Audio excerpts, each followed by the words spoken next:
দিনহাটা ওকরাবাড়িতে এক ব্যক্তির বাড়ির পাটের গুদামে আগুন লাগার ঘটনায় চাঞ্চল্য। ঘটনার বিবরণে রবিবার সকালে আনুমানিক ৯টা নাগাদ জানা গেছে, দিনহাটা ১ নম্বর ব্লকের ওকরাবাড়ি গ্রাম পঞ্চায়েতের বালাকান্দি গ্রামে আশরাফুল ইসলাম নামে এক ব্যক্তির বাড়ির পাটের গুদামে আগুন লাগে।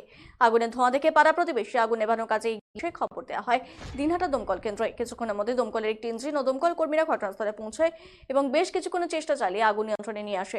এই বিষয়ে আশরাফুল ইসলাম বলেন, পাটের গুদাম ঘরে থাকা পাটে আগুন লেগে যায় এবং গুদাম ঘরটিও আংশিক পুড়ে যায়। পাশাপাশি তিনি বলেন, পুড়ে যাওয়া পাট এবং আসবাবপত্র মিলে ৫ লক্ষেরও বেশি টাকার ক্ষতি হয়েছে।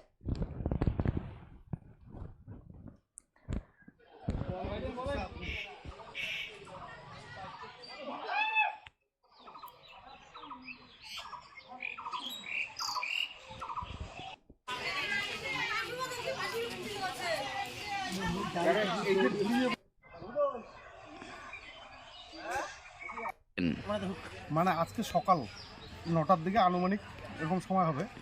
আমি বাড়িতেই ছিলাম দুদিনের মতো। তো সকালবেলা ফোন আসলো যে মানে বাবুদার বাড়িতে, মানে এটা আশরাফুল হক, ভালো নাম, আশরাফুল ইসলাম, ওনার বাড়িতে আগুন লেগেছে। আমাকে বললো ফায়ার ব্রিগেডকে কল করতে তাড়াতাড়ি।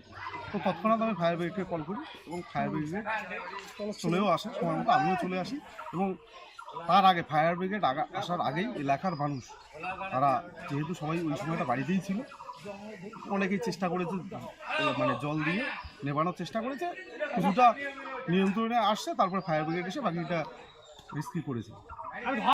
কি হয়েছে, কিভাবে আগুন লাগলো আমরা তো দেখিনি, আসি দেখি ধোয়া বাড়িয়েছে, ফটাফট ওই লোকজন পাশে ছিল, ধরি আর কি পানি নিয়ে ধরে তারপর তো কিছুক্ষণ পর ফায়ার ব্রিগেড আসলো, আসি আগুনটা নিয়ে গেল।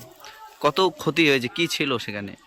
ঘরে পাট ছিল মোটামুটি ১০০-১৫০ মণ পাট ছিল, ওটা ক্ষতি হয়েছে। কিছু আসবাবপত্র ছিল, ওটা ক্ষতি হয়েছে। তাও আনুমানিক কত টাকা ক্ষতি হবে আপনার মনে হয়? তত আনুমানিক ক্ষতি মোটামুটি ৫-৭ লাখ টাকা তো হয়েছে। আপনার নাম?